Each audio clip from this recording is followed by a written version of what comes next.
les matériels de pouvoir déployer une stratégie de marque en bonne et due forme Oui. et selon les standards internationaux. Aujourd'hui, la TPE-PME, malheureusement, a la tête dans le guidon. Elle vit des difficultés plus qu'avant dans le quotidien, dans la gestion de Surtout après les effets du Covid et du confinement. les Mais on va revenir sur tous ces aspects-là aussi. Exact.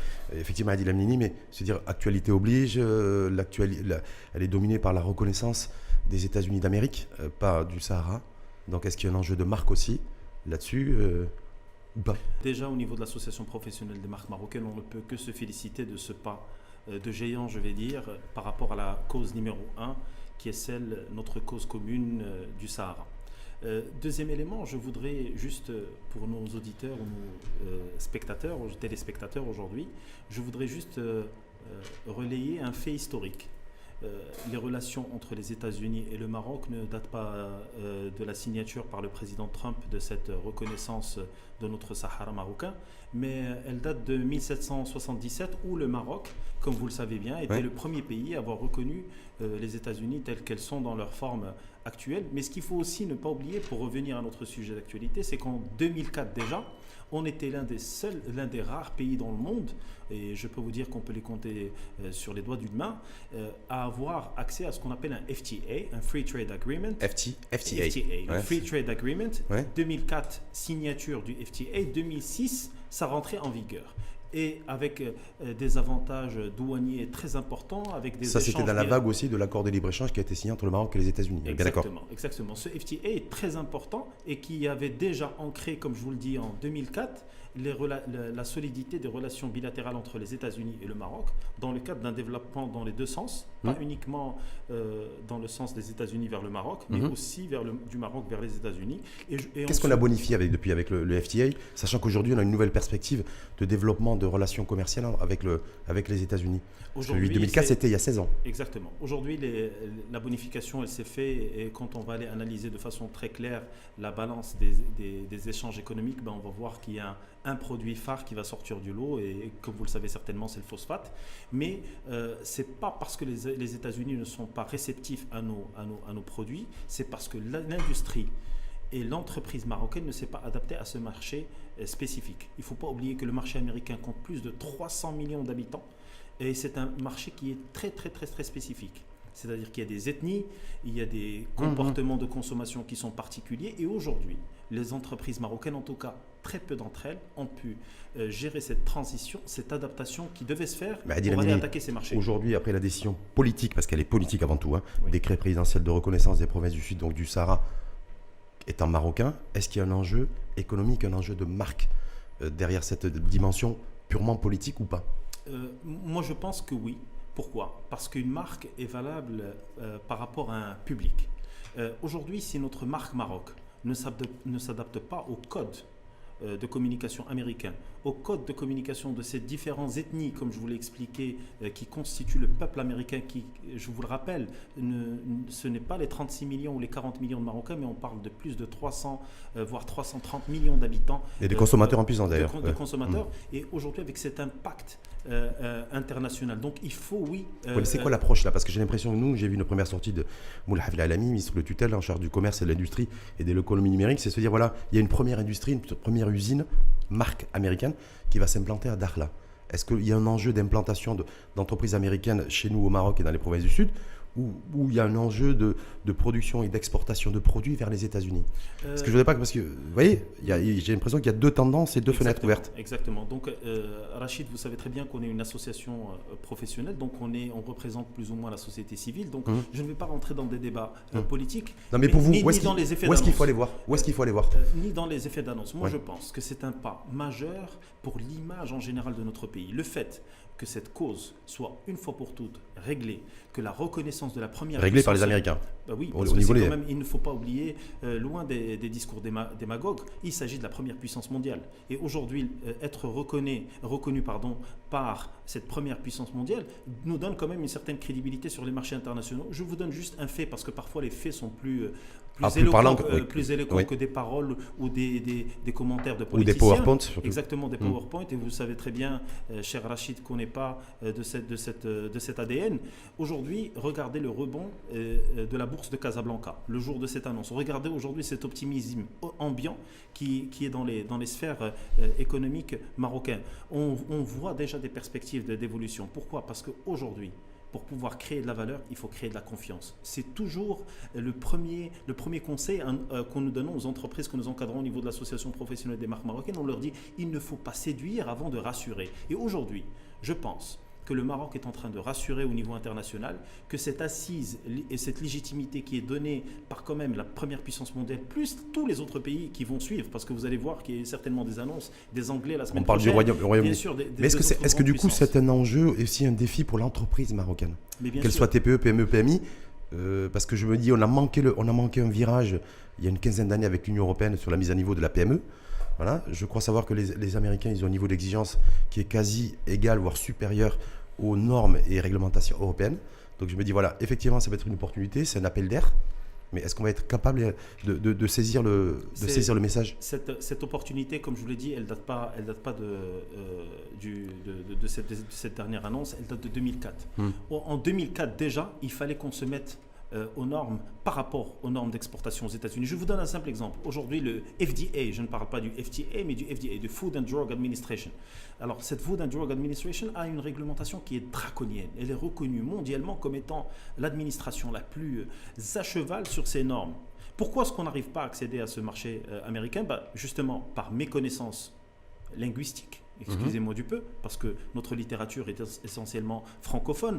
On n'a pas accès à ces informations et on ne les comprend pas et on n'a pas des spécialistes vraiment qui sont affûtés par rapport à ces lois. Et deuxièmement, excusez-moi Rachid, et deuxièmement, ce FDA réglemente de façon très claire des normes précises, une réglementation précise. C'est plutôt ça qui nous fait peur, plutôt que de ne pas ça. savoir décoder Il est temps, et vous l'avez très bien dit, il est temps aujourd'hui de négocier ce virage de façon professionnelle.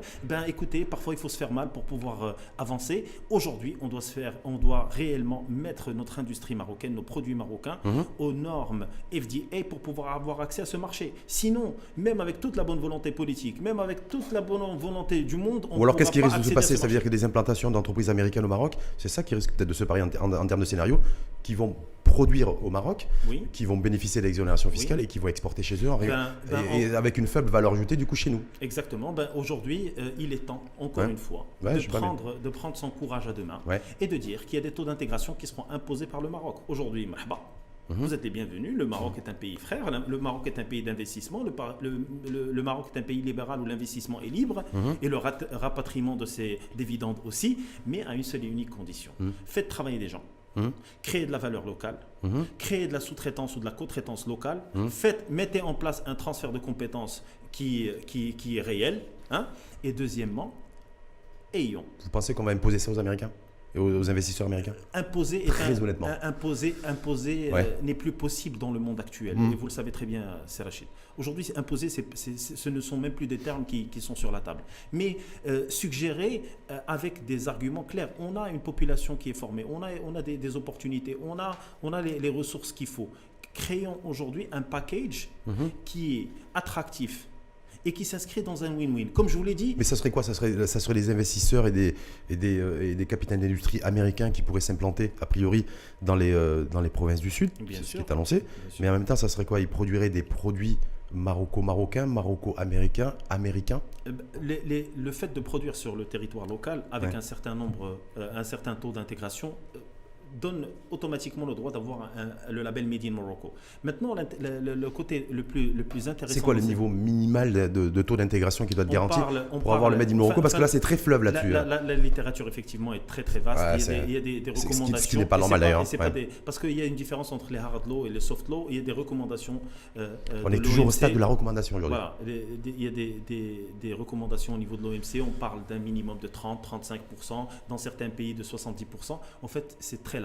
Mais ce qu'on préconise aujourd'hui, c'est qu'il y ait un effet d'expérience. Et on a devant nous un excellent client qui, déjà, Rachid, en 1933, décrétait son Buy American Act. Act. Alors, imaginez, Rachid, que demain, vous voulez acheter une marchandise sur le territoire américain, vous, administration, vous, entreprise américaine, vous êtes obligé pour pouvoir être dans la légalité, et je dis bien la légalité, de faire votre sourcing sur le marché américain. On est très loin de ça parce que malheureusement le Maroc, quoi qu'on dise, n'est pas un pays industriel. On a beaucoup encore de lacunes, beaucoup de produits à aller sourcer de l'extérieur. Mais déjà, par rapport à ce qu'on a aujourd'hui actuellement sur le territoire marocain, je pense qu'il y a une préférence nationale qu'il va falloir mettre en place dans les conventions, parce que ces conventions, elles sont à géométrie variable, ça se négocie. Parce qu'on va revenir aussi sur les préférences nationales, Made in Morocco, plan de relance et consommer marocain, produire marocain ou produire au Maroc, parce qu'on voit qu'il y a un distinguo, on va essayer de voir aussi ça avec vous. Mais je voulais juste aborder un autre aspect aussi de production de marque qui fait l'actualité, c'est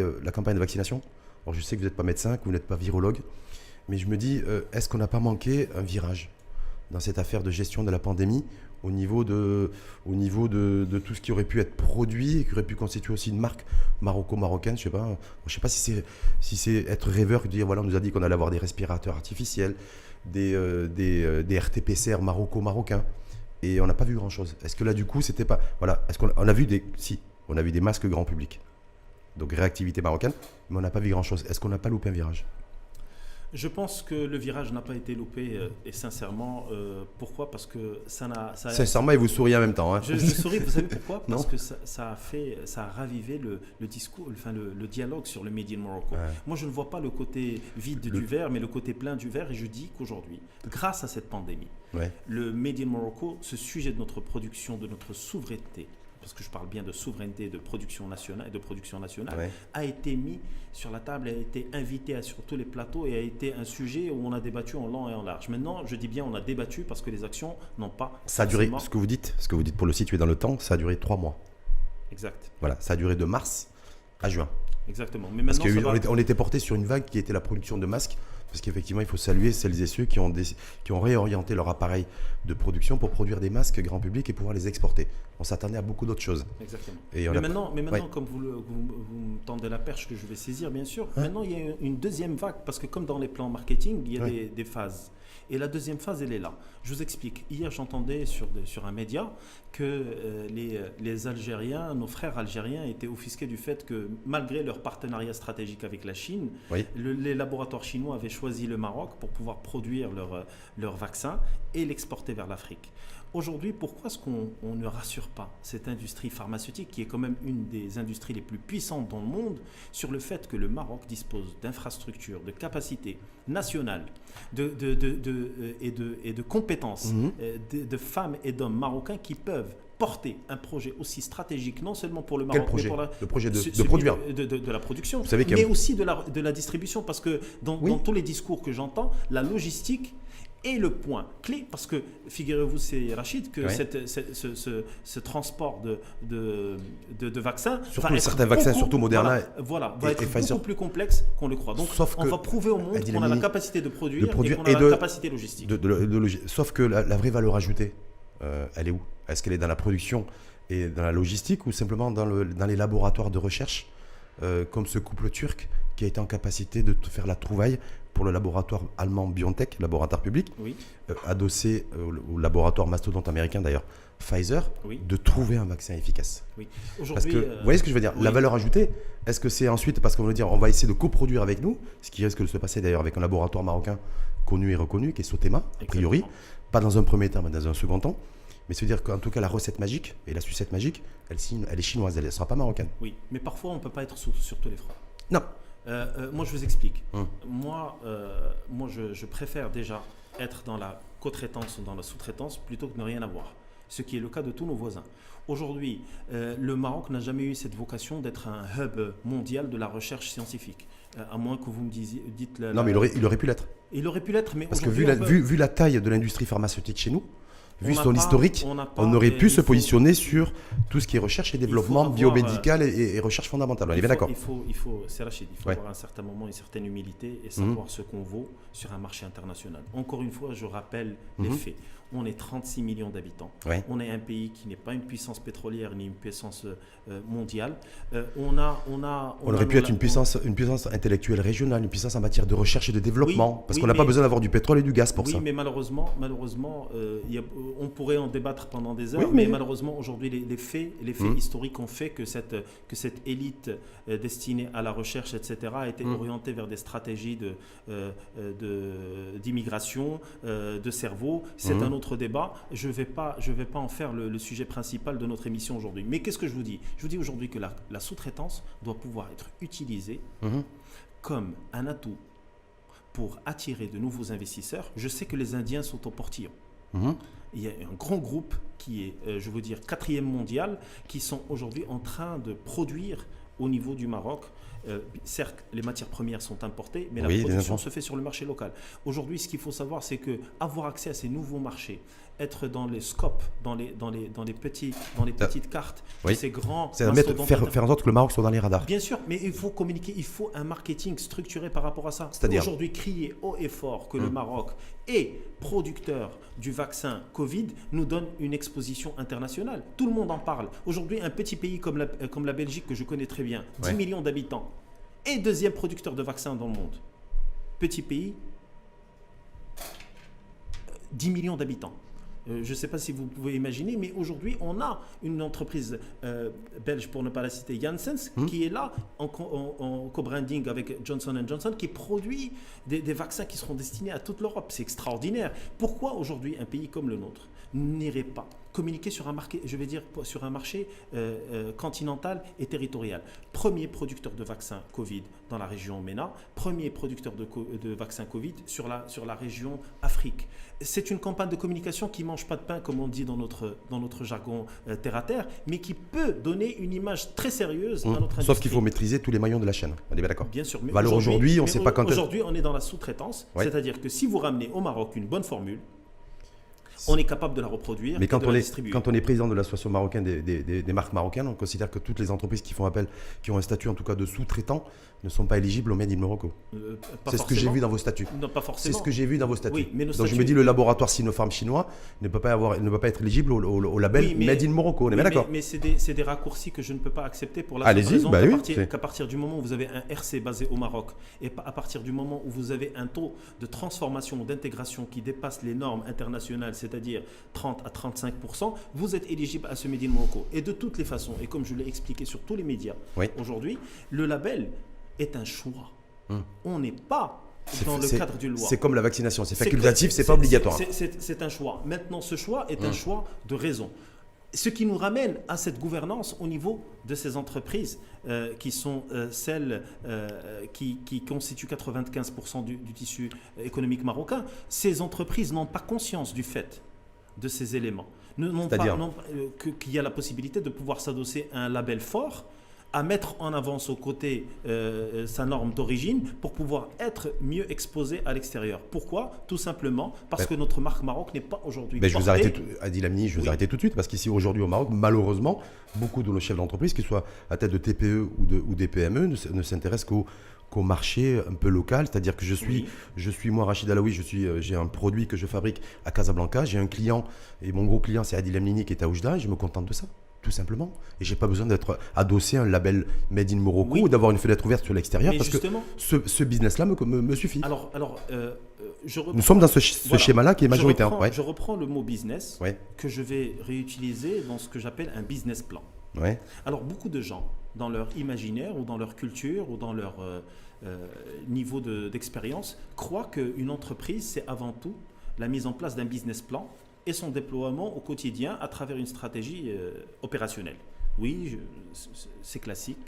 Tout le monde. C'est légitime ou pas? C'est légitime. Mais aujourd'hui, l'innovation et aujourd'hui la prise de conscience qui doit être celle de nos TPE-PME, c'est qu'il y a quelque chose de plus important que le business plan. C'est le brand plan, c'est-à-dire le plan de marque.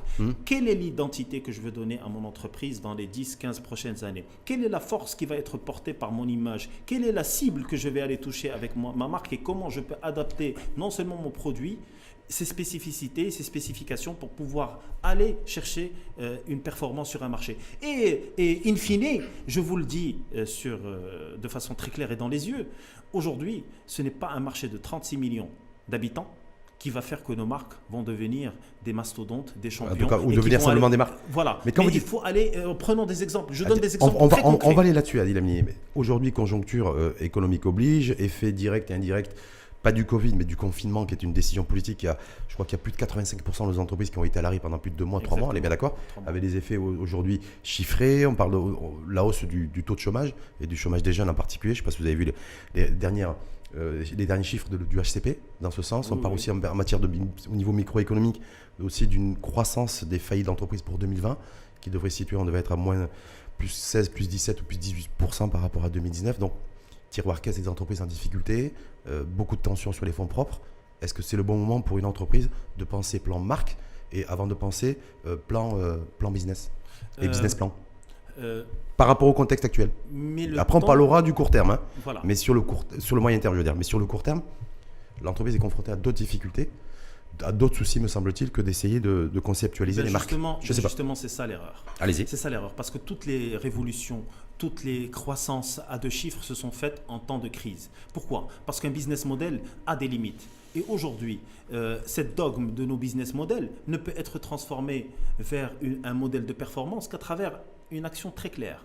C'est un assassinat organisé de l'ancien dogme. On a vu que ça ne marchait pas. Qu'à la première crise, nos business models étaient fragiles, qui n'arrivaient pas à tenir. Donc il est temps, et vous m'excuserez de ce discours très clair et très dur parfois, mais aujourd'hui, si vous faites de la même manière, vous allez avoir les mêmes résultats. Vous faites d'une nouvelle manière, vous allez avoir de nouveaux résultats. Et c'est ça le message concret. Créez une communication efficace. Vos clients ont changé. Soyez sur les médias sociaux. Soignez vos emballages. Ne soyez pas dans l'à peu près. Les gens veulent des produits finis. Allez écouter ce qui ressort du terrain, les études de marché, oui, les rapports de l'HCP, oui, mais allez écouter vos consommateurs finaux, excusez-moi. Oui. Alors, ces consommateurs finaux, qu'est-ce qu'ils veulent? Ils Ils veulent des s'expriment produits. comment, les consommateurs finaux? Voilà, alors ces consommateurs finaux n'ont aucun problème. Et d'ailleurs, la dernière enquête vient de le démontrer, qui est sortie la semaine dernière. Oui. Les consommateurs à 70% consomment déjà marocain.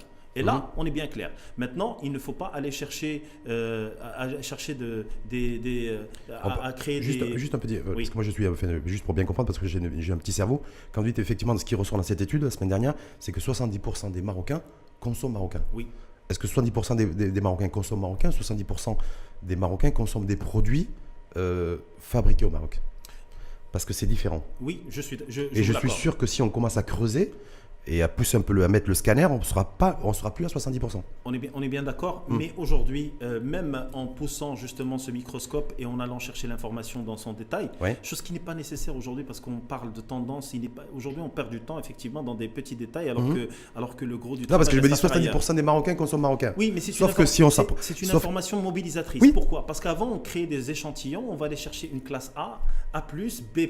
Oui, pour segmenter. Voilà, Ouais. et cette classe qui est francophone, qui va pouvoir répondre sur un questionnaire, va nous donner 20% La des tendance. Marocains. 20% des Marocains pensent ou consomment des produits d'origine marocaine. Pourquoi? Parce qu'on a une culture étrangère, on fréquente des grandes surfaces qui proposent des produits d'importation, mais l'échantillon, vous l'avez compris, est biaisé. Aujourd'hui, qu'est-ce que je dis? Je dis de façon très très claire, c'est que quand on va écouter, on va faire une petite loi de Pareto. On va dire que les 70, comme je suis un grand patriote, je vais arrondir et on va aller vers les 80-20. On dit que 80% des Marocains veulent consommer marocain. Ok? Et sur ces 80%, on va prendre que 3 critères pour ne pas compliquer la donne. On va dire que les Marocains veulent veulent des produits bon marché. Ils veulent Bon rapport qualité-prix en clair. un bon rapport qualité-prix parce que il ne faut pas oublier les niveaux de SMIC de notre pays, il faut pas oublier la difficulté que vivent la très très grande majorité de nos concitoyens. Deuxième élément, les Marocains veulent aujourd'hui des produits qui répondent à leurs besoins. On ne peut pas servir une communication de produits étrangers et ne pas créer l'éphéméro ring avec la production locale. C'est normal, on crée un besoin qu'on ne peut pas servir. Je donne comme exemple les campagnes de communication aujourd'hui, et c'est légiféré et c'est réglementé par l'État. Vous ne pouvez pas communiquer sur un média étranger en Europe sans citer l'origine des produits qui sont mis en avant. Aujourd'hui, une grande marque de burgers américaine est obligée au niveau de ses communications de citer que le bœuf est français, Fabriqué, et que le fromage est un fromage, et que la baguette est française, et que la farine même. Et que la farine. que Pourquoi? Pour dire, et c'est là, Ouais. là encore une fois où je repars sur le côté gouvernance, ce côté gouvernance qui doit mettre en place cette On va y RSE, revenir. cette responsabilité Aujourd'hui, sociétale on et en est où? environnementale. Aujourd'hui, on en est où? Parce effectivement, on a basculé, on a transité. Mais j'ai oublié sur le troisième argument, Oui. parce qu'on a parlé de prix, Oui. on a parlé de répondre, mais on a parlé de quelque chose qui est très important, Ouais. c'est que les Marocains aujourd'hui veulent qu'on communique. Il faut qu'on leur parle. Mmh. Aujourd'hui, les canaux de communication sont des canaux qui sont destinés à une catégorie qui est facile, je vais dire, par C'est-à-dire rapport aux marketeurs. c'est-à-dire une audience naturelle. Voilà une audience naturelle. Ouais. Soyons dans des discours populaires. Mmh. Je ne dis pas populistes. Populaires, parlons aux gens leur Quand vous langue. discutez avec justement, c'est intéressant, avec les publicitaires, j'ai eu bien la sûr. chance, on a discuté d'échanger là-dessus avec eux, sur la fabrication de spots publicitaires pour pouvoir communiquer Bien sûr. sur la marque ou des produits marocains ou des produits fabriqués au Maroc, parce qu'il y a toujours un distinguo, je vais vous Exactement. embêter là-dessus, hein, avec produits marocains et des produits fabriqués au Maroc, c'est deux choses complètement C'est deux choses différentes. complètement Même différentes, s'il y a oui. convergence au bout, ils disent, mais voilà, mais en tout cas, cette catégorie de population-là, dite de masse et de consommation de masse et d'audience naturelle, voilà les codes qu'elle comprend. Bien sûr. Donc Mais, c'est ça, en fait. Rachid, c'est Ouais. ça l'ADN de mon troisième argument. Ouais. C'est qu'aujourd'hui, je ne peux pas communiquer un Marocain de classe moyenne ou de classe, je vais dire, C ou D, de la même manière que je communique avec un Marocain de classe A. C'est les B à bas du marketing. Premier élément. Deuxième élément, nos messages sont des messages qui ont fait du copier-voler de ce qui se fait en Europe. Copier Pourquoi Voler. Ah, parce que moi je connaissais copier-coller, mais là vous dites Oui, mais- copier-violer, c'est un nouveau slogan marketing, ça On essaie d'être de mettre d'être en avant innovant, le- peut-être, ouais. d'innovant et de parler de copycat d'une manière beaucoup plus fluide. Ouais. Pourquoi? Parce que c'est très souvent ça. On n'est pas dans du copier-voler. Il faut qu'on copie, certes, parce qu'il faut reproduire, mais adapter. C'est ça la créativité.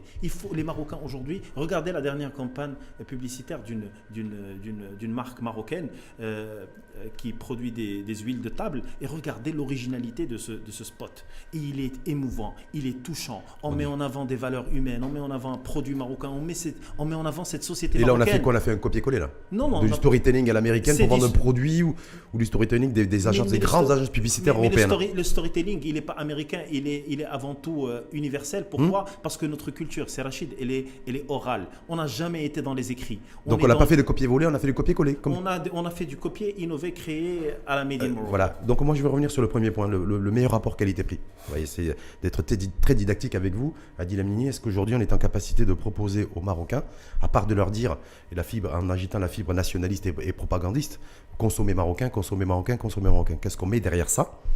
Du coup, est-ce qu'on est en capacité d'avoir des produits qui ont un rapport qualité-prix qui soit un niveau, j'ai envie de dire, standard international? Oui, on peut. Ça concerne le mug, ça concerne ce tube de gel hydroalcoolique, ça concerne ce stylo et tous les produits de consommation courante. Exactement. Je pense à Rachid que si aujourd'hui, dans le cadre d'une stratégie, je vais dire, qui converge dans l'intérêt national, avec des contingents de contrôle aux normes internationales. Je parle de l'ONSA dans le projet de loi est en train de renforcer les prérogatives. Je parle de ce contrôle des ministères de tutelle par rapport aux différents secteurs où on produit du Made in Morocco. Je pense justement à la qualité de ce terroir qu'il va falloir... Mais pourquoi il faut contrôler?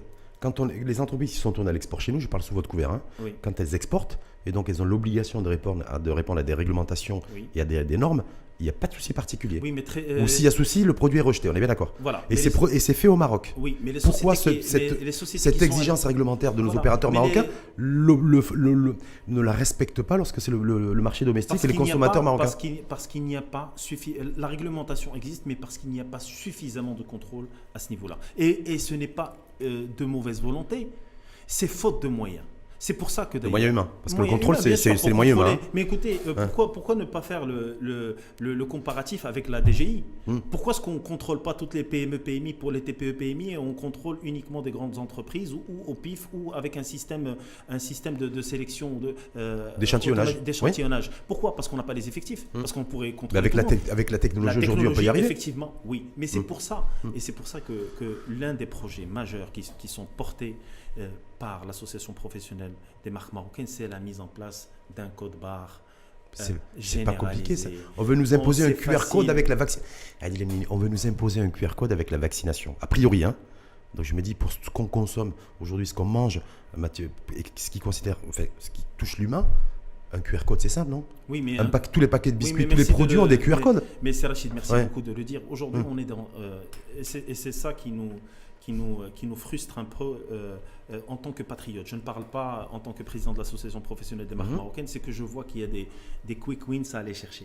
Je vous explique. Aujourd'hui, mettre en place, généraliser, offrir même un code barre qui commence par 611, je le dis à vos téléspectateurs et à vos auditeurs, qui commence par le 611 parce que c'est notre codification, c'est comme le 212 au niveau des télécoms, le 611 est le code barre marocain. Imaginons qu'on offre à tout le monde.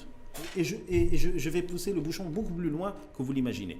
Au moment de la création de votre entreprise, on vous donne bien un RC, un numéro d'RC, on vous donne un ICE, un identifiant commun aux entreprises, on vous donne un numéro de patente, on vous donne énormément d'indicateurs. Pourquoi ne pas, aujourd'hui, allouer à chaque entreprise, en fonction de la typologie des produits ou des services qu'elle produit, un code barre qu'elle peut utiliser dans la fabrication de ces produits? Pourquoi on ne le fait pas? Non, je vous pose la question, ça fait 7 ans que vous avez créé cette association. Aujourd'hui, quand vous allez voir, quand vous allez réellement mettre la main dans la pâte et descendre sur le terrain, vous allez voir que les gens téléchargent des codes barres sur des sites internet et qui téléchargent des codes barres avec des nomenclatures de pays très très très lointains et je ne vais pas citer les pays parce qu'il y a des au vu et au su des pouvoirs publics de tout le monde. C'est-à-dire est-ce qu'on doit considérer aujourd'hui, Adil Hanini, je sais que vous ne faites pas de politique, mais que le ministre de tutelle en charge du commerce et de l'industrie, parce que c'est intimement lié, n'est pas au courant de ces faits? Parce qu'il ne s'est jamais exprimé là-dessus. Alors, à ma connaissance. Oui, mais on avait lors de cette période de Covid soulevé le débat. On avait expliqué à travers un certain nombre de visuels et à travers un certain nombre de communications comment était constitué un code barre et comment est-ce qu'il pourrait être bénéfique pour n'importe quelle entreprise dans n'importe quel secteur. On avait soulevé le fait que du temps du gouvernement de Benkiran 1, il y avait eu un amendement de ces nomenclatures au niveau du packaging, et vous allez être très choqués par ce que je vous dis. Cet amendement, au lieu d'inclure le code barre ou le QR code, inclut tout simplement l'ICE, tout en sachant qu'il y avait avant une obligation par rapport à la date de fabrication et à la DLC et à la date de fin d'utilisation ou de consommation, mais on a rajouté alors qu'on pouvait justement utiliser cette loi, benchmarker à l'international et introduire de façon légale. Mais pourquoi on le fait pas selon vous? Parce que vous connaissez les différents acteurs et les différents responsables sur le sujet, parce qu'on va passer à l'autre sujet aussi de réindustrialisation avec la hausse des droits de douane pour freiner les produits à l'importation, favoriser la production nationale et la production aussi de produits, donc de marques marocaines. Mais si on n'est pas fichu aujourd'hui d'assurer un numéro, une espèce de QR code sur chaque traçabilité. On peut dire que c'est une traçabilité de nos produits. C'est une traçabilité, c'est le b.a.-ba. Donc j'ai l'impression qu'en fait on est déjà monté dans la montagne. Je lance un message très clair. Le message est très clair. On n'en aurait que du pain béni pour nos entreprises. Pourquoi? Parce que le fait de pouvoir tracer permet de quantifier. Quantifier, c'est mettre en avant dans la cartographie internationale des échanges ce que pèse aujourd'hui le Made in Morocco. Et vous le savez mieux que moi que dans tous les classements internationaux. Nation Brand, et qui est un classement international, permet justement de classer des pays en fonction de la notoriété qui est donnée non seulement à des marques propres, mais aussi au volume exporté via ces pays. Et on pêche à ce niveau-là. On n'en aurait qu'à gagner. C'est simple, clair, net. Moi, je me demande, je considère que nos responsables sont des gens intelligents, responsables et libres, on est d'accord, et qui doivent être actifs et au service de l'intérêt général. Moi, je me dis pourquoi ça leur échappe? Pourquoi aujourd'hui, en 2020, on se retrouve encore avec la majorité de nos produits qui sont consommés par la majorité de la population, qui ne sont pas tracés, qu'il n'y a pas de QR code, on ne sait pas qui fait quoi, alors qu'on a l'ambition de réindustrialiser le pays. Alors, tout simplement. Moi, je dis que c'est comme dans tout. Quand on est en fonction, tout est fait pour nous transformer en pompiers. Je pense que ces gens-là... Il y a d'autres urgences. Planche sur des urgences médiatiques, des effets d'annonce. Urgence médiatique. Pas urgence populationnelle. Bien sûr, parce qu'aujourd'hui, le Made in Morocco ne doit pas être le propre d'un parti politique ou d'une politique X ou Y. Mais le Made in Morocco, est-ce que vous avez vu des partis politiques se l'approprier? Je n'en ai pas vu. Mais justement, je vois Adil Hanini avec toute son équipe de l'association être présent dans les médias, faire des petites sorties, donc tout l'intérêt de vous avoir aujourd'hui. D'ailleurs, et je vous en remercie une fois de plus. Mais en dehors de ça, le politique ne s'approprie pas du tout le sujet, on est bien d'accord. Mais Rachid, aujourd'hui, les partis politiques sont déjà en campagne et ce n'est pas à vous que je vais... Et le Made in Morocco, c'est pas porteur, ça Mais peut pas... le Made in Morocco est beaucoup plus important que beaucoup de sujets, je vais dire, secondaires. Je vous explique. Aujourd'hui, tous les partis politiques qui vont se présenter aux élections. Je rappelle que les urnes nous attendent en octobre prochain. La date n'est pas encore officielle, mais certainement que ce sera en octobre prochain. 70% de la population est vaccinée. Hein. Voilà. Et si le virus a été neutralisé. Mais je pense que, Inch'Allah, ça va le faire. On verra, il y a quand même des conditions. Mais qu'est-ce qu'on se dit? Tout le monde va surfer sur la vague de l'éducation, tout le monde va surfer sur la vague de la santé, tout le monde va surfer sur la vague justement de ces inégalités sociales. Et on va essayer d'aller chercher le rural à travers des stratégies de soutien, de support. Est-ce que vous pensez que les Marocains vont se faire avoir en 2021? Je fais confiance à l'intelligence de mes moi aussi, l'intelligence collective et individuelle. Et vous savez que ce temps-là est révolu. Ouais. Je vous explique. Aujourd'hui, le parti politique qui n'aura pas un bloc, je dis bien un bloc, pas une ligne ou un paragraphe, un bloc destiné au Made in Morocco, à la relance de la TPE-PME, à la mise en avant des produits locaux, à l'aide à l'export, parce que c'est qu'à l'export qu'on va pouvoir créer de la vraie valeur ajoutée qui continue dans le temps. Pas sûr. Si. Pas sûr. Pourquoi? Parce que à l'export, si on est dans un positionnement qui n'est pas celui qu'on a voulu nous imposer depuis 40 ans. Aujourd'hui, la perte de terrain sur la marque marocaine textile, hein, oui. Est-ce qu'elle n'est pas due au fait qu'on s'est désintéressé du marché domestique marocain? Non, la perte de terrain sur le marché... Attention à Adil Amini. Est-ce que la perte de terrain aujourd'hui concernant le textile n'est pas à l'origine du fait que les principaux acteurs se soient détournés ces dernières années du marché intérieur, du marché domestique? Je vais la faire court sans vous la faire de pub. Aujourd'hui, les Marocaines et les Marocains s'habillent avec une marque qui s'appelle Zara et une marque qui s'appelle H&M. Est-ce que le principal défi, est-ce qu'on n'a pas loupé là aussi un virage? C'est-à-dire on aurait pu habiller les Marocains et les Marocains avec des marques marocaines. Voilà. Tout simplement. Et pas forcément être le co-traitant ou le sous-traitant d'usine européenne. Vous avez bien saisi ce que j'ai dit? Oui, voilà. Mais vous êtes d'accord ou pas? Je suis d'accord, mais vous avez oublié un deuxième pays, ou un troisième pays, parce que cette marque espagnole et cette marque suédoise ont un sérieux concurrent qui est le concurrent turc. Et aujourd'hui, ce qui se passe au Maroc n'est que la conséquence de ces accords de libre-échange qui sont signés à tour de bras, sans aucune analyse au marché et sans pouvoir intégrer les acteurs réels de ce secteur. Aujourd'hui, on a loupé effectivement un vrai virage qui est celui de l'industrialisation. Parce qu'aujourd'hui, quand vous allez partir en Turquie... Industrialisation, attention, pour construire et consolider un marché domestique, je le dis une fois de plus. Mais même... Pas forcément pour l'export dans un premier temps. Encore une fois, je reviens au troisième argument. Vous avez communiqué à un Marocain des standards qui sont internationaux, des tendances de mode qui sont sur les Marocains sont connectés. Tout le monde est connecté sur smartphone, il y a la 5G qui arrive. Voilà, et la 5G qui arrive. Alors tout le monde, son référentiel existe sur Internet. Aujourd'hui, on n'arrive pas encore à répondre à ce référentiel avec des produits marocains. Et d'autant plus que elles sont où ces marques marocaines dans le textile? Les Marocains se sont installés aujourd'hui, avec tout le respect que j'ai pour les gens du secteur textile, qui est un secteur très important, qui fait travailler énormément des centaines de milliers de personnes au Maroc. On n'a pas créé des marques parce qu'on s'est installé dans la co-traitance et la sous-traitance. Pour les Européens, les usines européennes. Voilà.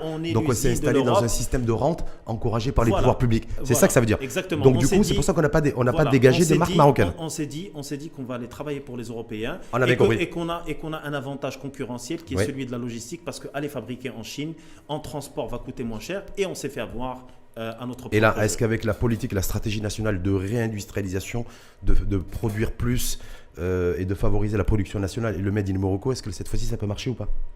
Ça ne pourra pas marcher s'il n'y a pas une vraie stratégie à long terme qui est posée et validée par les acteurs. Je parle bien de tous les acteurs. Je parle de société civile, je parle des opérateurs, je parle du simple citoyen, je parle aussi de l'implication concrète de tous les partis politiques. Ça ne doit pas être porté... Donc si on fait ça, si on attend tout ce monde-là, il y a des instances... Ça va nous prendre 30 ans. Il y a des instances, il y a des instances qui ont clairement écrit ça, noir sur blanc. Je parle bien de Banque El Maghreb, je parle bien du CSE, du Conseil économique, social et environnemental, qui préconise des stratégies très claires. J'aime bien la simplicité et l'efficacité de ces stratégies qui sont dictées. L'IRES, l'Institut royal des études stratégiques. Mais ce qu'il faut savoir... Attention, c'est de la théorie économique. Oui, c'est de la théorie économique. C'est pas des gens qui sont sur le marché, c'est pas les investisseurs, c'est pas les entrepreneurs. Des fois, il y a un gap. Alors, c'est de la théorie économique que je préfère à de la spéculation politique. Et je vous explique. Aujourd'hui, et on l'a très bien cité, les partis politiques doivent mettre la main à la pâte. C'est leur terreau électoral. Ils doivent proposer des réelles alternatives par rapport au décollage du Made in Morocco, par rapport à l'encadrement de ces... Et il en est où aujourd'hui même de l'action directe de l'État par rapport à ça? Je vois simplement Moula Hafid Alami, pour ne pas le citer, ministre du Commerce, de l'Industrie et de l'Économie numérique, qui a sorti une banque de projets d'investissement, qui a décidé et qui a assumé d'ailleurs devant le patronat le fait qu'il allait revoir à la hausse les droits de douane à l'importation de produits finis, accords de libre-échange pour favoriser la production nationale. Il rentre en action le 31 décembre. Voilà. Donc ça veut dire que voilà, effectivement, le chocolat va coûter plus cher, les couches bébés importées vont coûter plus cher. Donc l'ameublement aussi, il y a toute une série de produits qui vont coûter plus cher. Je me dis, est-ce que ça, du coup, comme j'ai la chance et le privilège d'avoir le président de l'association professionnelle des marques marocaines, est-ce que parallèlement, les Marocains auront le choix avec des marques marocaines alternatives, c'est-à-dire des produits substitution marocains, ou simplement on leur dit tout ça va coûter plus cher, y compris vos baskets avec la marque, comme celle, le Tucson 2 € par exemple, qui va coûter plus cher. Est-ce que du coup il y a une alternative? Les alternatives n'existent pas au niveau de toutes les gammes de produits qui seront taxés, mais j'ai une meilleure idée à vous proposer. Pourquoi est-ce qu'on ne poserait pas la question à ce ministre ou à son gouvernement, tout simplement, de nous donner la cartographie du Made in Morocco? Pourquoi est-ce que sur ces 12 régions marocaines, on n'a pas fait le travail en amont? C'est-à-dire qu'on va dire, écoutez, avant de taxer quoi que ce soit, faisons un travail, je vais dire, d'honnêteté intellectuelle. Pourquoi ne pas recenser sur les 12 régions marocaines de Tanja al Gouera, quelles étaient au niveau de chacune de nos régions, qui sont certes les plateformes économiques marocaines, mais qui sont aussi la continuité de notre stratégie initiée par Sa Majesté, que Dieu le glorifie, qui est celle de la régionalisation avancée. Alors, notre demande est très simple. Pourquoi aujourd'hui... Pourquoi vous parlez de régionalisation? Effectivement, il y a un enjeu aussi régional et local. Bien sûr, parce que ces politiques découlent et seront mises en œuvre à travers des plans de développement régionaux.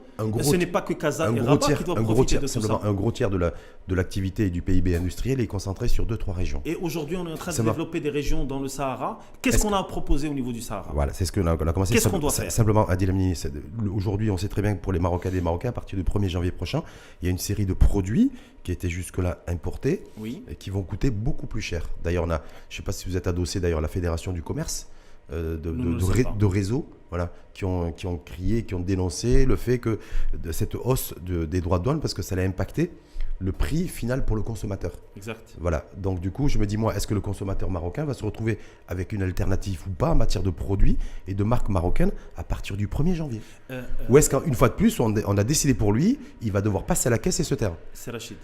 Ne soyons pas amnésiques et ayons une approche pragmatique. Est-ce que vous imaginez que c'est la première fois qu'au Maroc, depuis notre indépendance, que ce genre de stratégies sont proposées? De réindustrialisation? De réindustrialisation, taxation de produits. Non, hausse des droits de douane, non. On l'a fait dans les années 70-80 sur les électroménagers. Et on est revenu sur nos pas. Oui. Aujourd'hui, comme je vous l'ai dit, et les consommateurs marocains... C'est-à-dire que vous considérez que cette stratégie nationale de réindustrialisation, peut-être qu'elle va durer que 2-3 ans, et ensuite on va revenir en arrière, ou sur la hausse des droits de douane? Aujourd'hui, j'ai certaines lacunes à soulever qui sont celles du BABA, c'est-à-dire quelle est la base de données sur laquelle on a démarré ce plan? Quelle est la cartographie des produits Made in Morocco existantes? Pour pouvoir développer, il va pas bien falloir capitaliser sur l'existant. C'est comme en comptabilité. Quels sont les avoirs de cette économie? Qu'est-ce qu'on a déjà en stock? Qu'est-ce qu'on peut produire de façon autonome? Quels sont les taux d'intégration de ces produits par région? On est en train de développer des projets d'industrialisation très ambitieux et je ne peux que m'en féliciter. Mais aujourd'hui, de Tanja al Gouera, pourquoi ne pas en profiter pour créer une homogénéité? Qu'est-ce qu'on va aller fabriquer à Tata? Qu'est-ce qu'on va aller fabriquer à Fès? Qu'est-ce qu'on va aller fabriquer à Tanja, à Knetra, à Rabat? Où est-ce qu'on va, encore une fois, créer une forme à l'italienne de nord et de sud? Est-ce qu'il faut s'intéresser tout d'abord, dans un premier temps, aux potentialités dans les différentes régions, c'est-à-dire pour développer éventuellement des filières industrielles régionalisées? C'est ça votre propos? Ou simplement créer l'environnement et le contexte pour faire émerger une nouvelle génération d'industriels et d'investisseurs en industrie? Mais bien sûr, Rachid. Oui, mais bien sûr. Sauf qu'il faudra commencer par quelque chose. Oui, mais commencer... Parce que c'est pas parce que moi, Adil Amnini, avec tout le respect que j'ai... pour lui, d'accord, que je vais aller investir à Tata par exemple, juste pour investir à Tata. Non, Est-ce que moi, en tant qu'investisseur, dans un secteur comme celui ce n'est pas le propos que je de tiens. l'industrie, Je vous donne un exemple. Aujourd'hui, vous êtes un investisseur, vous voulez réellement gagner de l'argent. J'ai une excellente opportunité pour vous, mais elle n'est pas à Casablanca. Pourquoi? Parce que Casablanca, c'est saturé, il y a une très forte concurrence. Je peux vous proposer un investissement dans le secteur agricole, au niveau du Caroubier, le Kharoub, la région de Tiznit, entre la région de Tiznit et Aglou, vous avez des terrains qui sont à perte de vue. Il y a une aide qui est donnée par le ministère de l'Agriculture. Il y a une assistance qui est donnée par le gouverneur de la région et qui vous permet d'être dans un secteur qui ne peut être que le Caroubier étant le substitut numéro 1 du chocolat dans le monde. Opportunité claire, régionalisation checked et business plan déjà effectif. C'est facile à dire, mais pas forcément facile à faire. Hein. Oui, mais on est bien d'accord. Je ne prends pas, Rachid, par correction intellectuelle et par respect pour vos éditeurs, je ne prends pas les choses à la légère. Je prends ces raccourcis pour expliquer que quand il y a une certaine volonté et une visibilité et une base de données d'informations vérifiées, ça nous permet déjà de se projeter dans des approches qui sont claires. Aujourd'hui, je ne peux pas développer un secteur saturé comme le textile dans une région comme Casablanca, pour la simple raison que les ressources humaines disponibles... Pourquoi vous dites saturé? Parce qu'aujourd'hui, ce secteur un Marocain sur deux, deux Marocains sur trois, trois Marocains sur quatre ou quatre Marocains sur cinq s'habillent avec des vêtements, quels que soient les vêtements, une écharpe, un bonnet, un pantalon, une chemise, avec des produits, des articles qui sont fabriqués, qui ne sont pas marocains. Oui. Donc je me dis, est-ce que le vrai marché, il n'est pas là? Non, mais quand vous dites saturé, est-ce que le vrai marché, il n'est pas là? Non, mais il est saturé de la mauvaise manière. Je vous explique. On parle de souveraineté marocaine, mais vous savez que dans les indicateurs... Il faut définir ce que c'est que la souveraineté marocaine sur la production industrielle, marque. Dans les éléments de la souveraineté, il y a la souveraineté de l'habillement. Parce que la décence humaine passe aussi par un habillement qui doit être adapté aux conditions climatiques. Donc, être habillé dignement. Ça ne veut pas dire être habillé marocain ou être habillé américain ou français, elle est bien d'accord. Mais aujourd'hui, quand vous avez une industrie qui va se dire pourquoi je vais aller me casser la tête sur un marché local, qui est un marché de prix, qui est un marché extrêmement compétitif par rapport aux produits chinois ou turcs, alors que je peux être tranquillement installé dans des contrats de sous-traitance ou de co-traitance avec des entreprises étrangères, et elles vont faire des virements en euros ou en dollars. Et pourquoi aller chercher? C'est dangereux de s'installer dans cette tranquillité. Parce qu'après, c'est ça qui bloque la production. Bien sûr, parce qu'on ne va pas aller innover. Mais comment on peut les convaincre? Parce que je me dis, effectivement, il y a cet état de fait, mais on fait comment pour les convaincre? Parce que la stratégie de réindustrialisation du Made in Morocco, le véritable enjeu, il est là, on est bien d'accord. Comme par exemple, et c'est ce qui a été proposé durant toute cette période de Covid, pourquoi ne pas encourager cette production textile marocaine à travers une TVA allégée, par exemple. C'est des propositions qui sont claires. Sauf que l'État a besoin d'argent. L'État a perdu beaucoup d'argent avec le Covid. L'État a besoin d'argent, mais l'État a beaucoup plus à par perdre. Contre, il y a une demande qui est faite par les industriels et que j'ai vu malheureusement que vous ne l'avez pas relevé, peut-être que j'ai mal vu, dans vos différents statuts, dans toutes vos communications médiatiques au niveau en tant que président de l'association professionnelle des marques marocaines. C'est de se dire, en fait, les industriels veulent un allègement, une exonération fiscale sur les droits de douane au niveau des intrants. Mais ça existe déjà, Rachid. Oui, non, ils veulent une exonération. Alors, dans le cas de la réindustrialisation du Made in Morocco, mais il y a un régime qui s'appelle le régime du transit temporaire. C'est un potentiel temporaire de 850 millions de dirhams. C'est une demande qui a été faite par certains industriels à Mohamed Medchaboun, qui est l'argentier du pays, qui leur a dit ça ne va pas être possible. Oui, mais parce qu'il existe un mécanisme. Est-ce que là-dessus, Non, mais aujourd'hui, il ne faut pas céder forcément à tous les lobbies, parce que on n'est pas en train d'enfiler des perles ici. Il s'agit bien de lobbies, de relations commerciales et économiques, et forcément, il y a des gens qui sont beaucoup plus dans le rapport de force. Moi, ce que je dis, c'est que le régime du transit temporaire a toujours fonctionné, et je prends pour exemple ne serait-ce que le secteur du textile. Et ce qui est très important à signaler aujourd'hui et à mettre en place, c'est quels sont ces mécanismes, quelles sont ces techniques, quelles sont ces stratégies à mettre en place ces stratégies, je dis bien sectorielles, parce qu'on ne peut pas servir de la soupe à tout le monde, on ne peut pas servir du homard à tout le monde. En tout cas, il faut avoir, je vous l'ai dit modestement, hein, avoir une approche aussi au niveau de l'association, vous qui êtes au contact aussi de chefs d'entreprise, PME, PMI et TPE, au niveau des intrants, parce que si on ne maîtrise pas les intrants, on ne pourra rien développer en matière industrielle. C'est une chose quasiment acquise. Bien sûr. Et l'autre chose aussi, c'est parler de productivité, de compétitivité. On a parlé de rapport qualité-prix. Oui. Se dire aussi, est-ce qu'aujourd'hui, en basculant vers plus de production locale et plus de production de produits marocains au Maroc, on sera compétitif ou pas par rapport à cet environnement globalisé dans lequel nous sommes? On ne parle pas d'environnement globalisé parce qu'on va parler quand on parle de production locale destinée à un marché local, c'est un positionnement qui n'a rien à voir avec le positionnement à l'export. C'est deux marchés complètement différents. On est interfiltré par des produits qui viennent viennent des États-Unis, qui viennent d'Europe, qui viennent d'autres continents. Rappelons-nous de la polémique qui a été soulevée au début du Covid, concernant cette grande surface, cette marque de grande surface turque. Oui. Et après audit, il s'est avéré que 85% des produits commercialisés sur ces enseignes étaient fabriqués au Maroc. Ouais. Maintenant, l'intelligence de ces industriels turcs, et ça doit être aussi une inspiration et surtout un cas d'école pour ce qui va se passer dans le futur. Ces gens, quand ils arrivent au Maroc, vous savez ce qu'ils font? Ils créent des entreprises marocaines, ils importent des intrants et ils transforment ou ils emballent tout simplement au Maroc. Moi, je me dis que dans une première phase, parce qu'on ne peut pas tout gagner d'un seul coup. L'efficacité d'une stratégie, elle est dans le temps. Ouais. Dans un premier temps, expliquer et conditionner des avantages fiscaux, conditionner toutes les potentialités ou toutes les opportunités que propose notre pays à travers une installation de structures locales, imposer, je vais dire, de façon soft, des taux d'intégration minimum pour pouvoir avoir accès aux avantages que nous proposons. Je vais vous donner un simple exemple. Aujourd'hui, on ne paye pas pendant 5 ans, on est exonéré d'impôts, etc. Mais pourquoi ne pas conditionner ça, comme il se fait partout dans tous les pays du monde, par un certain minimum de personnes à employer et par... L'idée commence à faire un petit peu son chemin chez nous. Mais c'est ça les stratégies, Rachid. Aujourd'hui, les vieilles stratégies ne pourront pas donner leur effet. Est-ce qu'on pourrait qu'on innove, même au niveau de stratégie. Techniquement, parce que dans la banque de projet d'investissement proposée par Moulay Hafel Alami, il y a une aide substantielle de l'État, d'ailleurs, qui pourrait être dénoncée par certains autres pays concurrents. Bien sûr, et ça commence déjà. Ça commence déjà. Donc, aide de 30%, je crois, avec l'accompagnement sur les crédits bancaires garantis. Oui. 30% aussi d'apport avec l'État qui pourrait assurer un fonds d'amorçage.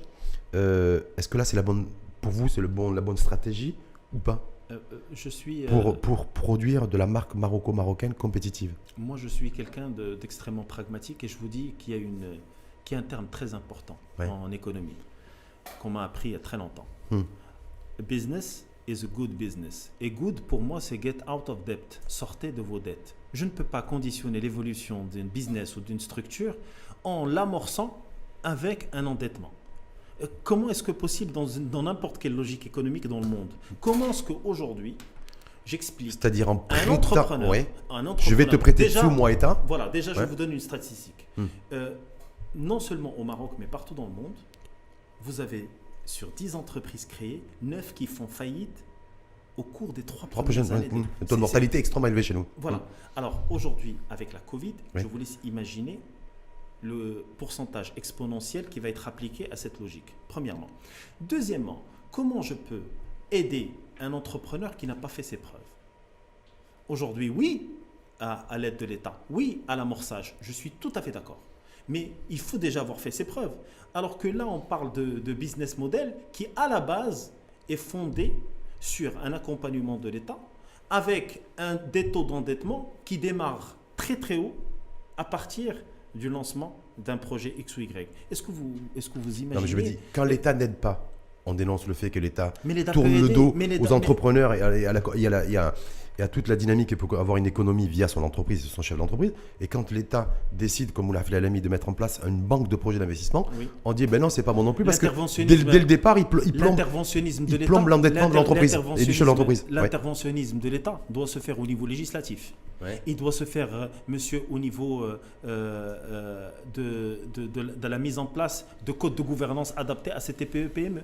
Aujourd'hui, on légifère et on met en place des lois pour pouvoir accompagner des mastodontes, des entreprises cotées à la bourse. On parle de SA sans penser au pourcentage de ce que représente SA dans l'économie marocaine. Et ça, c'est le nombre Bien de sûr, mais sociétés c'est ça anonymes. le rôle de l'État. Le Vous rôle trouvez- de l'État est de créer le climat de confiance. Adil Bon, Amini, parce que la on va confiance rester sur crée le premier point. Est-ce que l'investissement. vous considérez qu'on a suffisamment de grandes entreprises dans notre pays pour tirer notre économie, ou vous considérez qu'on n'en a pas suffisamment de Ben, grandes entreprises On parle de 500 entreprises. Ouais. Et sur un tissu grosso modo de 250, 260 000, 270 000, 300 000. On ouais. parle de 0,5%. Ouais. Et Donc on en a pas assez. Bien sûr qu'on n'en a pas assez. Mm. Et c'est ça mon discours. Pourquoi ne pas mettre en place des stratégies pour créer les champions de demain? Ces champions aujourd'hui vont s'essouffler. On nous a dit, parce on nous que- a parlé des champions nationaux il y a 10 ans. mais les champions Ils sont nationaux 10 ans, 15 ans. ils sont toujours pas là. Ils Ouais. sont toujours pas là, les champions nationaux. Vous savez pourquoi? Parce que quand vous créez un champion en le dopant, Hum. vous créez un C'est-à-dire champion. en le dopant à c'est comme la En gonflette. dopant avec l'argent public. Voilà, Ouais, mais non, pas avec l'argent public. Hein? Pas avec l'argent public. Avec l'aide de l'État. En le dopant de façon Artificielle. artificielle. Ah, Je vous ça, explique. c'est pire. Alors, je vous explique. C'est comme si vous, Rachid, Ouais. au lieu de vous entraîner tous les matins, Ouais. à 6 h du matin, vous prenez le temps, vous prenez 1h30 pour courir un peu. Et Faire du sport, se faire du bien, du sport. quoi. Vous allez commencer à avoir des petites courbatures, après vous allez avoir des petits muscles, vous allez voir que votre masse graisseuse va commencer à fondre et vous allez avoir une masse musculaire réelle. Un collègue à vous peut choisir un petit raccourci, il va se dire écoutez, moi je vais profiter d'une promotion qui est sur des protéines, je vais prendre et je vais faire de la gonflette. Au lieu d'aller courir à l'air libre, je vais faire 30 minutes de salle de sport et je vais avoir je vais vous donner l'impression d'être beaucoup plus musclé, d'être beaucoup plus dans les normes, je vais dire, d'un bodybuilder. Ouais. Sauf que les deux sur un vrai terrain, à votre avis, c'est qui gagne? J'allais dire c'est moi qui risque Exactement. de gagner en tout cas. Mais, La logique qu'on veut. C'est-à-dire qu'aujourd'hui, si l'État veut l'interventionnisme de l'État, il est le bienvenu. Mais qu'il soit au niveau de la gouvernance, dans le climat des affaires. Adil, on ne va pas demander à l'État de rentrer dans tous les conseils d'administration des entreprises. On est bien d'accord. C'est absolument pas. À mon avis, il n'en a pas les moyens non plus. On va demander à l'État d'être un support, d'être. Mais ça, ce que vous dites là, c'est le job de la Confédération Générale des Entreprises du Maroc. Ça, c'est la CGEM, ça. Oui, ce que vous dites là. Adossé d'ailleurs, peut-être, ça serait bien avec aux centrales syndicales. Oui, mais les corps intermédiaires. Mais la CGEM aujourd'hui, elle encadre ces fameuses 500 grandes entreprises.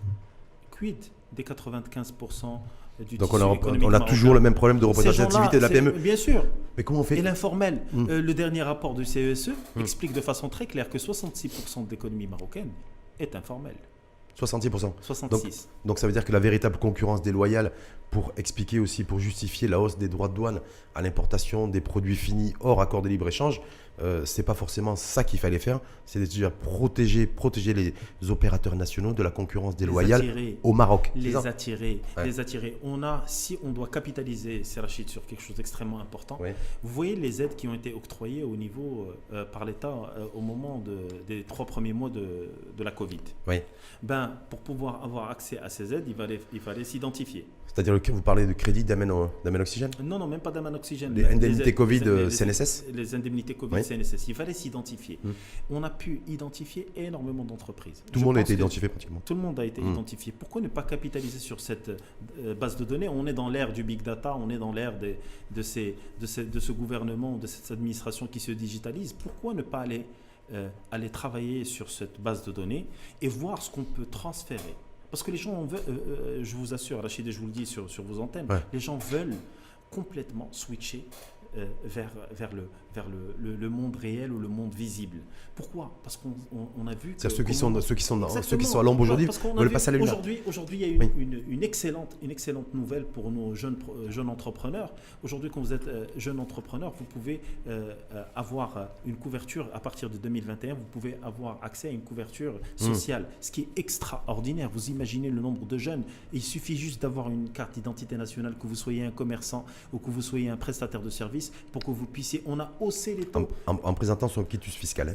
Oui, mais c'est déjà, Avec une quote-part. c'est déjà Oui, ça de gagner. mais aujourd'hui, aller chercher des actions, je vais dire, avec des chimères en face, Oui. est pour moi une perte de temps. Encore une fois, concentrons-nous sur l'essentiel, allons chercher ces TPE, PME marocaines. vous, en tant que président de l'association des professionnels des marques marocaines, parce que vous n'êtes pas positionné là-dessus, parce que j'ai passé une partie de la soirée et très tôt ce matin aussi, à gratter toutes les déclarations des Adil Amini Oui. sur le fait qu'il y a des produits de consommation, de forte consommation chez les Marocaines et les Marocains, comme des baskets, parce que aujourd'hui, quand on achète des baskets, on n'achète pas des baskets, on achète des marques, Exact. vont augmenter à partir du 1er janvier.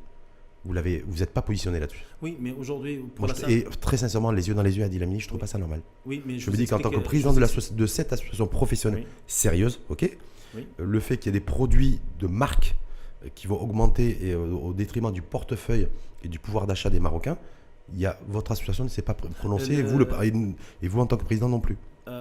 Pourquoi est-ce que c'est un sujet, encore une fois, qui me paraît secondaire? Ouais. Secondaire. Oui, bien sûr. Vous savez pourquoi? Parce que c'est Rachid, et je vous le dis, la majorité des Marocains Ouais. qui ont les moyens qui sont les leurs, et qui sont le moyen marocain, je vais dire, Ouais. n'achètent pas des espas originales. C'est Ouais. des espas qui sont des imitations de contrebande asiatique. Vous comprenez ce que je veux dire?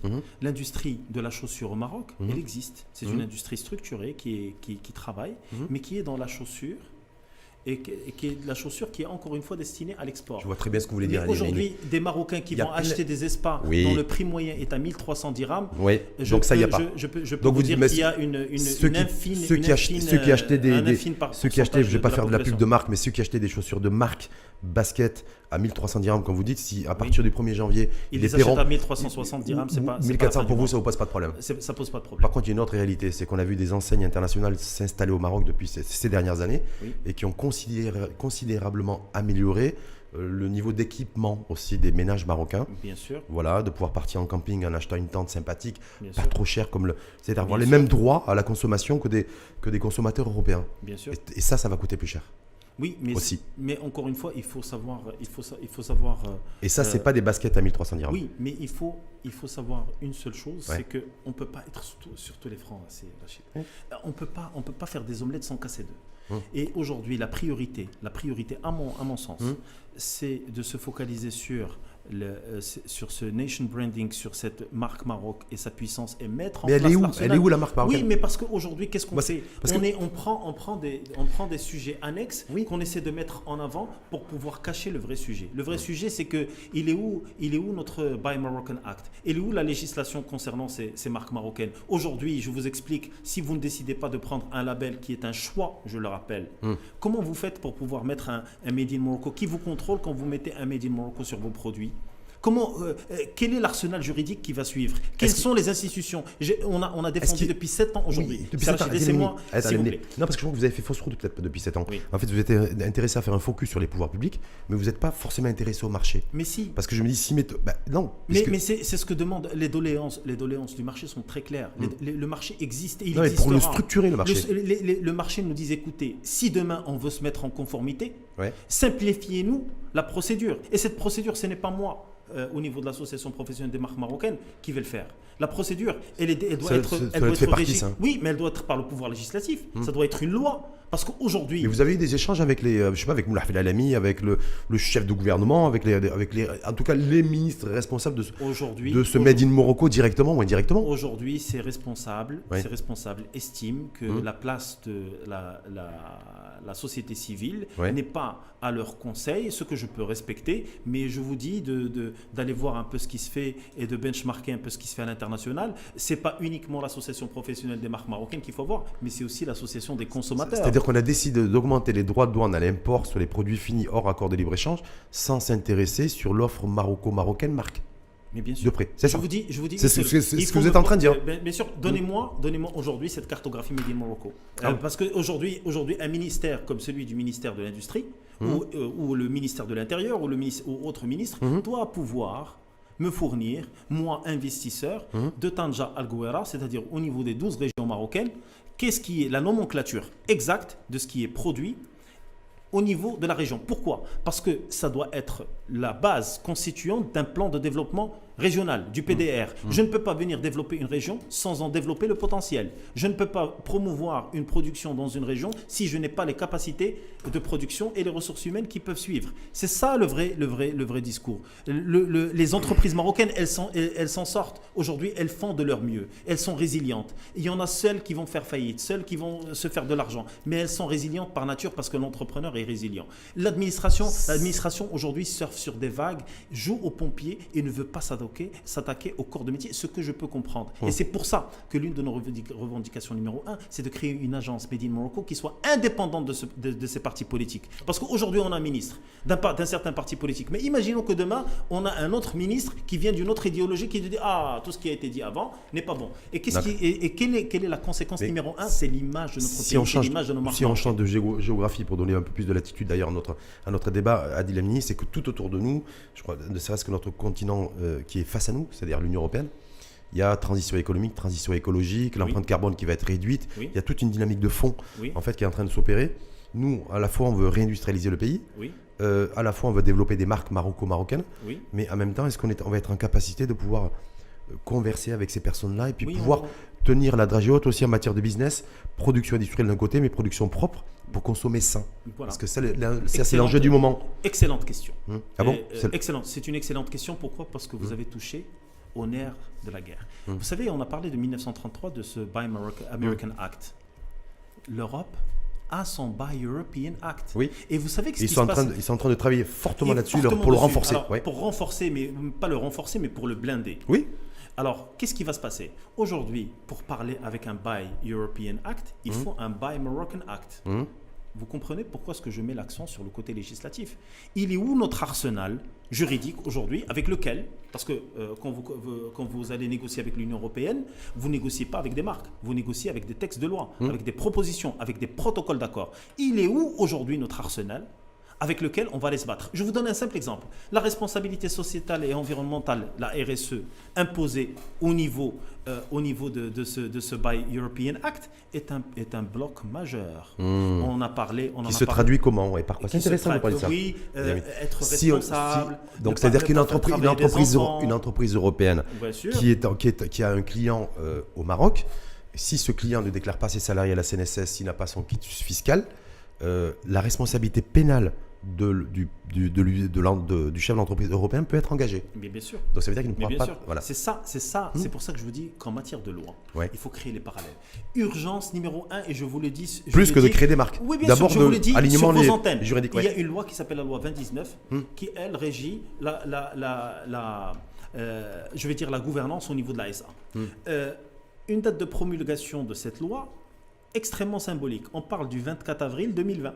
On était en plein confinement. Donc, c'est passé inaperçu. Alors, au niveau de cette réglementation, on parle justement de la responsabilité sociétale et environnementale et le fait que ces comités RSE doivent siéger et doivent être portés par un conseil d'administration.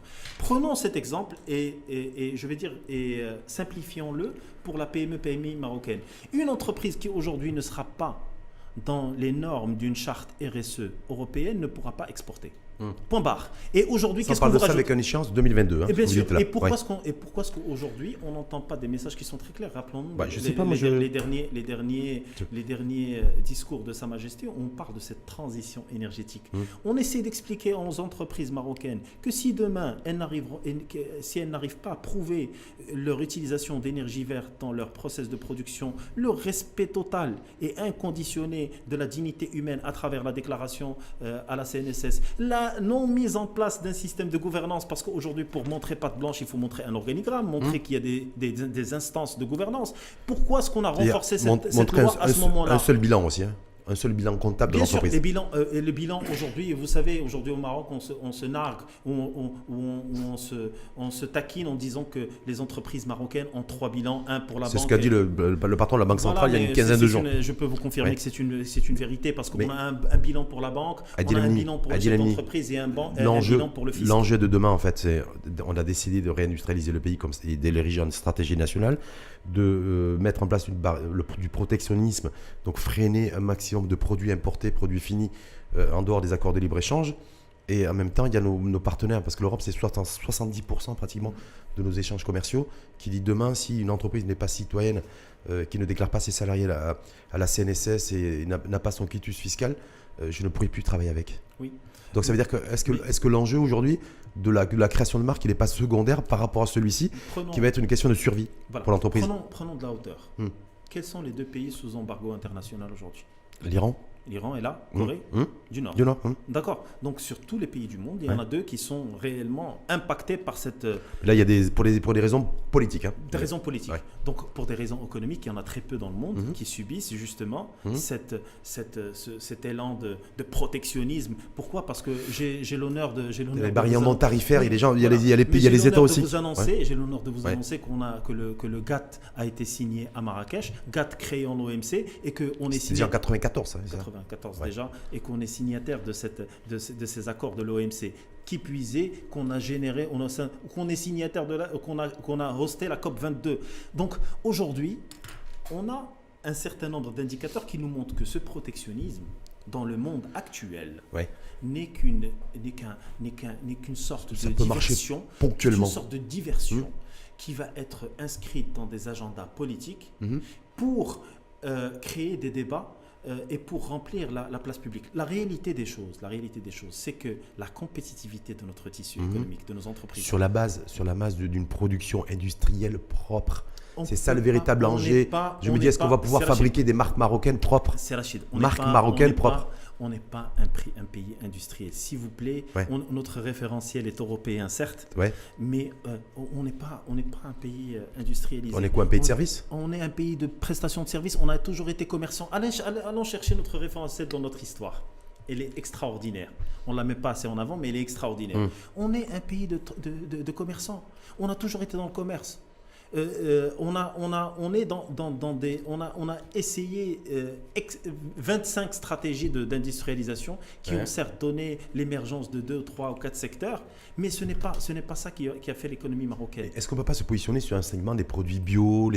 On reste un pays, quoi qu'il en soit, où tout ce qui est présence de pesticides reste relativement limité aujourd'hui. On est bien d'accord.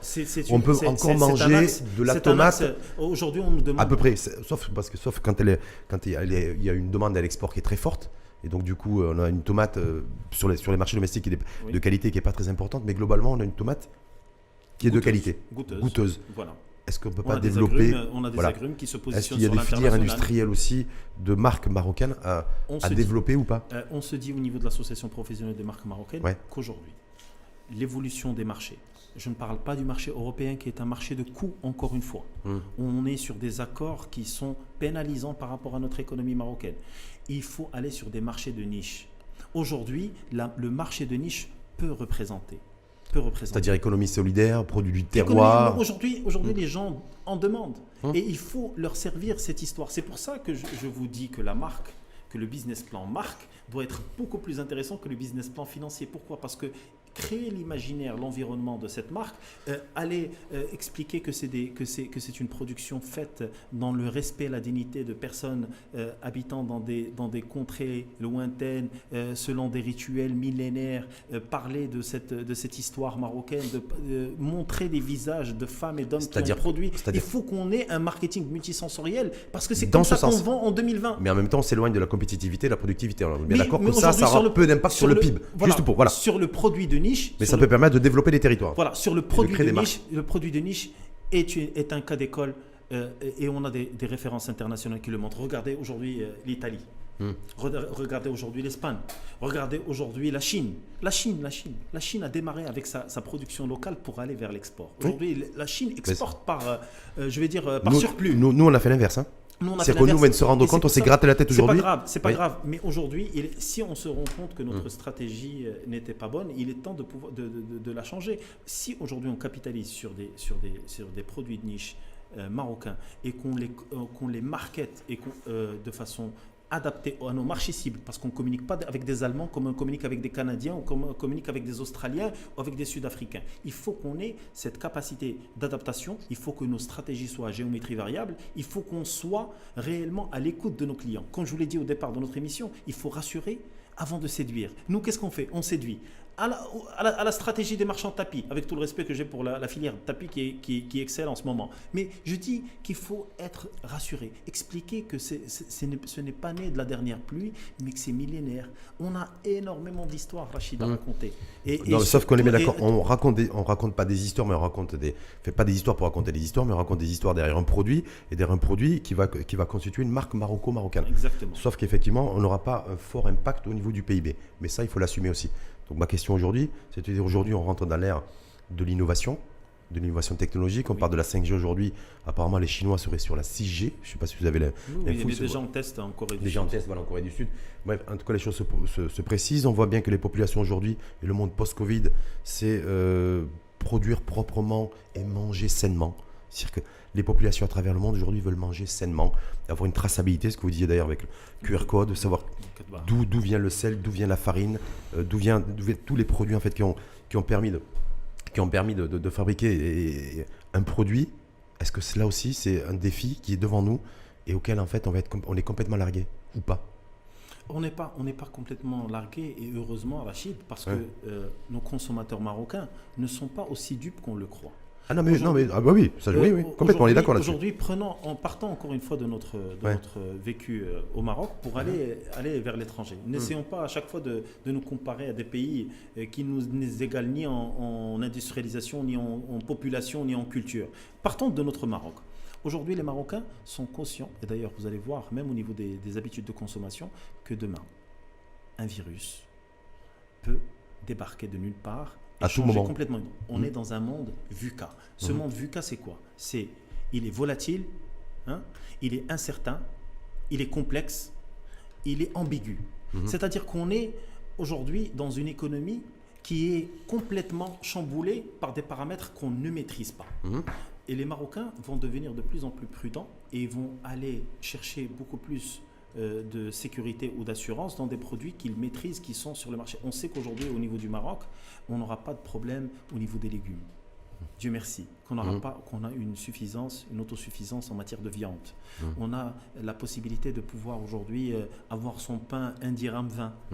Allons faire un comparatif à l'international. Et les Marocains, juste le fait d'avoir pris conscience de ces éléments-là, vont revenir à leur culture de base, à leur consommation de base, et vont réguler plus ou moins. Il y aura toujours des excès, il y aura toujours des exceptions, mais on va réguler notre consommation de façon à plus s'adosser sur du local que sur de l'importé. Et ça, c'est déjà un point important. Sauf qu'au niveau de l'agriculture, vous avez fait référence aux fruits et légumes. Sauf qu'on a un problème, c'est qu'on est en stress hydrique permanent. On avait fait un focus sur Agadir il y a quelques semaines. Aujourd'hui, c'est même Casablanca.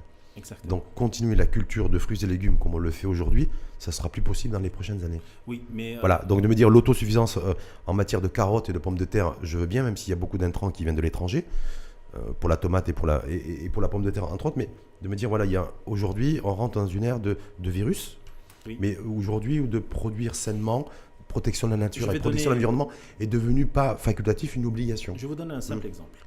Aujourd'hui, c'est malheureux ce que je dis, c'est qu'on commence à importer de la pomme de terre. Ah oui? On est au Maroc et on importe de la pomme de terre, je pense que c'est désolant. D'un pays d'ailleurs avec qui on vient de rétablir les relations diplomatiques. Exactement. Qui s'appelle Israël d'ailleurs. Exactement. Entre autres. Et vous saviez que c'était le leader de la pomme de terre? Exactement. C'est le premier exportateur de pommes de terre en Europe. Avec la Turquie au coude à coude. Exactement. Donc aujourd'hui, il y a un élément très important à prendre en considération. C'est nos choix. Encore une fois, c'est pour ça. Est-ce qu'on peut encore choisir? Est-ce qu'on a encore Bien sûr, oui. Je vais vous donner un simple exemple. Aujourd'hui, on est dans des statistiques qui me font mal au cœur parce qu'on est l'un des exportateurs d'eau les moins chers du monde. Aujourd'hui, vous savez combien il faut pour produire une pastèque? Non, je sais que c'est 85% d'eau la pastèque. Entre 500 et 600 litres d'eau. Vous savez combien La pastèque, c'est une marque marocaine. Une pastèque marocaine. Donc c'est une marque marocaine, la pastèque. Comme le couscous, comme le tagine. La pastèque de Tkala, on a la pastèque de Zagora. Et aujourd'hui, ça se répand un peu partout parce que comme le melon, c'est des cultures qui sont faciles à mettre en place et qui sont réellement très, très demandées à l'export. Mais on exporte 500 litres d'eau à 1 dirham le kilo. On est techniquement l'exportateur d'eau le moins cher. Pourquoi?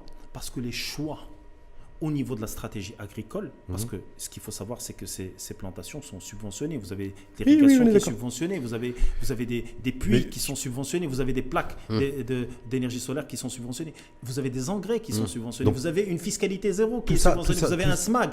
Alors pourquoi aujourd'hui, au niveau de nos choix stratégiques, on ne se dirige pas vers une agriculture à faible consommation d'eau? C'est une question que je pose. Moi, j'ai peut-être un élément de réponse modestement. Il faut arrêter de faire de la tomate et de la pastèque. Et qui vous dit que ce ne sera pas le cas dans 5 ans? Vous me posez une question.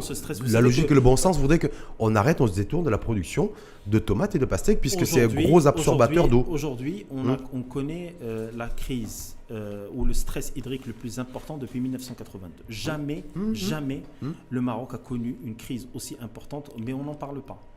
Mais c'est pour ça que je vous dis, quand on parle de produits marocains, c'est aussi une stratégie. Ce n'est pas des planifications au gré à gré et ce n'est pas des planifications qu'on va faire en fonction de la couleur politique que porte le ministre. C'est des décisions stratégiques qui doivent se faire à 20-30 ans. Le double défi, donc, c'est de créer de nouvelles marques marocaines dans les prochains mois, les prochaines années, pour compenser ce qui pourrait demain coûter beaucoup plus cher parce qu'il va provenir de l'étranger. Et deuxièmement, c'est de produire proprement pour une consommation saine. Et peut-être que fabriquer de la tomate ou produire la tomate ou la pastèque demain nécessitera obligatoirement d'autres moyens si on veut continuer à le faire. Bien sûr, il y a des stations de dessalement qui sont en train d'être mises en place. Mais aujourd'hui, si vous devez choisir entre une eau qui serait destinée à des citoyens et une eau qui serait destinée à une agriculture, je pense que le choix est vite fait. Il s'agit, encore une fois, et je répète ce qu'on martèle depuis 7 ans aujourd'hui au niveau de l'Association professionnelle des marques marocaines. Ce projet de marques marocaines, de leur développement, ne peut être porté que par une agence indépendante, cette agence Made in Morocco, indépendante, qui est une vision à 20-30 ans, qui ne peut pas être modifiée par le gré d'un ministre ou d'un parti politique et qui doit intégrer dans son ADN le digital pour informer, pour être proche de ces TPE-PME qui ont peur de l'administration, qui ont peur d'aller chercher l'information et quand ils trouvent l'information, ils ne la trouvent pas dans leur langue ou ils ne trouvent pas des experts qui peuvent leur expliquer comment ça marche et comment simplifier. Et d'avoir une position tranchée, savoir d'abord on consolide le marché domestique, donc le marché intérieur, et ensuite on va à l'export. Et puis après, Adil Amini, au lieu de dire chaque fois consommer marocain, respectons la dignité des Marocains par des productions propres, par un contrôle effectué par les services compétents et autorisés, et avec un rapport qualité-prix aussi qui respecte la dignité des individus. Parce qu'Adil Amini, vous savez quoi aujourd'hui, les produits de consommation de base, pour la majorité d'entre eux, coûtent moins cher de l'autre côté de la Méditerranée que chez nous. Je vous le confirme. Voilà. Mais encore une fois, un mot phare à retenir, c'est la dignité. Mais cette dignité, elle est patriote. Pourquoi est-ce qu'elle doit être patriote? Le colorant du Made in Morocco. Voilà. Le colorant. Voilà. Pourquoi est-ce que cette dignité doit être le facteur commun de cette stratégie? Parce que, vous savez, c'est comme une colonne vertébrale. Si le Made in Morocco est une colonne vertébrale, il va aller chercher un air qui va être celui de la TPE, un air qui va être la production, de l'artisan, de la petite ménagère, alléger le portefeuille de ces Marocains. En fait, il va s'irriguer dans toute la société. Et surtout, renforcer cette image marocaine qui, aujourd'hui, malgré tous les efforts de la diplomatie, accuse encore des déficits en matière d'image. Vous savez, on met peut-être 40 ans à construire une réputation et quelques secondes à la perdre. Et aujourd'hui, profitant de ce virage historique qui est celui de la reconnaissance des États-Unis, ce virage historique qui est celui de la mise en avant de cette priorité nationale qui est le Made in Morocco, pour consolider encore une fois avec un arsenal, je vais dire, juridique, avec une réelle politique patriote. Il ne s'agit pas, ça ne doit pas être un sujet de clivage entre les partis politiques. Non, il faut simplement que ce soit un sujet de centre d'intérêt. C'est un message imposant au niveau de nos programmes politiques. Pour ces échéances électorales, un pavé destiné au Made in Morocco parce que c'est une cause nationale et patriote. Made in Morocco, en tout cas, on a dit que le vaccin, dans un premier temps, il va être chinois, il sera peut-être marocain, enfin en tout cas fabriqué ou cofabriqué ou coproduit ou co-traité ou par un laboratoire marocain. Mais vous, dès que ça sera possible, vaccin ou pas vaccin? Même s'il n'est pas marocain, dans un premier temps. J'espère pas fabriqué au Maroc. J'espère ne pas avoir recours à ce vaccin et que Dieu protège tous nos Marocains. J'espère ne pas avoir recours à ce vaccin. Vous avez interpellé les politiques très souvent dans ce débat. J'ai l'impression que c'est une réponse politique de Adil Lemnini. Non, pas du tout. Non. Pas du tout. J'ai eu à voyager à l'étranger et il était important pour avoir mon visa d'avoir un vaccin sur des maladies tropicales. Oui, et je peux vous assurer que je l'ai fait à contre-cœur, mais il s'est avéré que c'était pour la bonne cause. J'ai pu aller. Vous n'avez pas eu d'effet indésirable? Je n'en ai pas eu. Non. Je n'en ai pas eu. J'espère que pour les gens à qui on va administrer ce vaccin, que les choses vont se passer et qu'on n'en parlera plus de ce. En tout cas, la campagne de vaccination va démarrer incessamment sous peu, dans quelques jours. Et peut-être que demain ou après-demain, en tout cas, le Maroc pourrait devenir une plateforme marque, en tout cas de production et de distribution de vaccins. On en fait la preuve. Là, il faut communiquer sur ça. Oui, il ne faut pas faire que communiquer. Il faut avoir quelque chose, une base sérieuse sur laquelle on doit communiquer. Parce que si c'est juste pour communiquer, hein, on l'a déjà fait. Exactement. On connaît le prix à payer. Mais là, je pense que les faits vont prendre le dessus sur les effets d'annonce et que l'industrie pharmaceutique va être une plateforme. On a eu cette aura de notre Marocain aux États-Unis qui a accompagné le Moncef Slaoui, qui a accompagné justement l'administration Trump dans la résolution de ce fléau. Capitalisons sur ça.